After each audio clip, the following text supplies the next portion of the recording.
Okay, so the last two questions involve AC currents.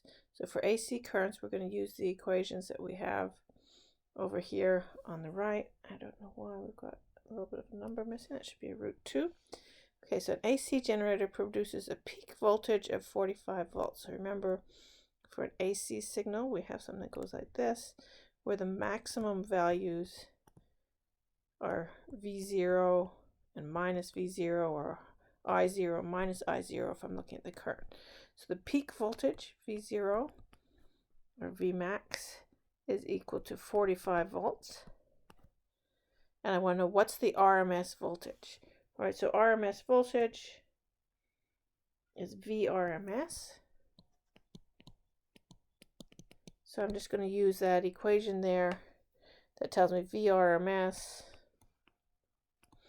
is equal to my maximum value for the voltage divided by the square root of 2. So 45 over root 2, which is 31.8 volts. All right, so that one was pretty easy. All right, let's pull the equations down. Let's go look at the second problem.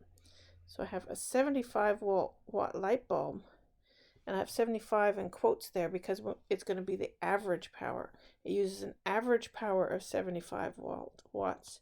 So the average power, use a P with a bar over it, because the power, of course, varies in the AC circuit because the current is always varying. So when it's connected to an RMS voltage, VRMS, of 120 volts, which is the normal electrical voltage coming from your wall plug. So I want to know what's the resistance of the bulb. So now I'm going to look at my equations over here. So I've got my power and I've got VRMS. Okay, so I've got VRMS and I've got the power, and I want to know what is the resistance, or what's the resistance, what's the current, and what's the maximum power. All right, so VRMS, so the average power, is equal to 1/2 of Vmax squared over R, and VRMS is equal to V0 or Vmax, call it V0 just to be consistent. So V0 over root 2. So VRMS is just equal to V0 over root 2. So average power is just equal to VRMS squared over R. Okay, so I can take my equations that I had up above, and if I replace, so I had for normal power equals IV, power equals I squared R, power equals V squared over R. If I replace all of those with their RMS values, then I'm going to get the average power. All right, so that's VRMS squared over R. So I've got P, I've got the VRMS, I just need to find the R. So I'm going to rearrange it. So V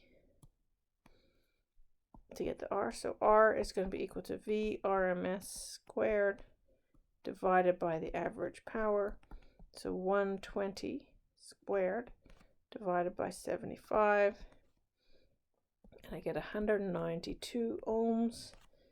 And when I do a final answer, I want 2 sig figs, so I'll round that to 190 ohms.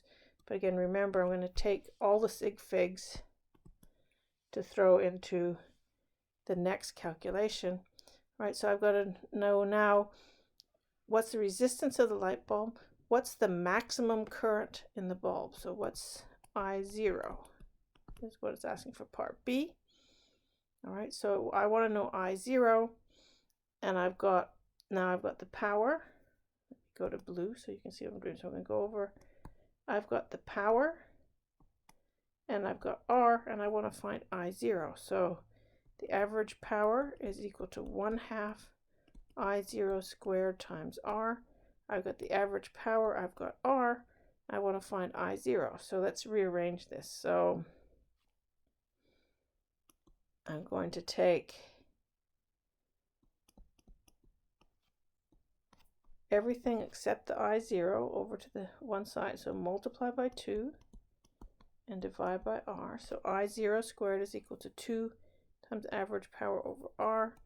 So I0 is equal to the square root of that, 2 times average power over r. So 2 times 75 watts divided by all sig figs, 192 ohms. And I get that I0 is equal to 0.884 amps. And there's multiple equations, so there's multiple ways that you could have done this. Okay, so you could have first solved for the RMS power and then gone back and found I0. All right, part C, what's the maximum power? So the maximum power, if I look at my graph, okay, so the power goes like this. It goes between 0 and P max. And the average power, P bar, is just equal to half of the maximum power. All right, so the maximum power is just equal to 2 times the average power. So 2 times 75, which is 150 watts. Or I could use it, the maximum power is equal to the maximum current squared times R. So the power at any given time is equal to the current at that time times R, or the voltage at that time squared over R, or the current times the voltage at that time. And I know my I max is 0.884 squared times 192 ohms, and if I do that I get 150 watts. So there's too many equations here. There's multiple equations that we can use to solve for the same thing, so there's no one fixed way that you have to do it, but you should get the same answer either way. All right, and let me just make sure my I0, I should have rounded that to 2 sig figs, so let's put that as 0.88 amps for my final answer for part B. Okay, so that gives you a taste of pretty much every kind of calculation that you should be able to do for this module.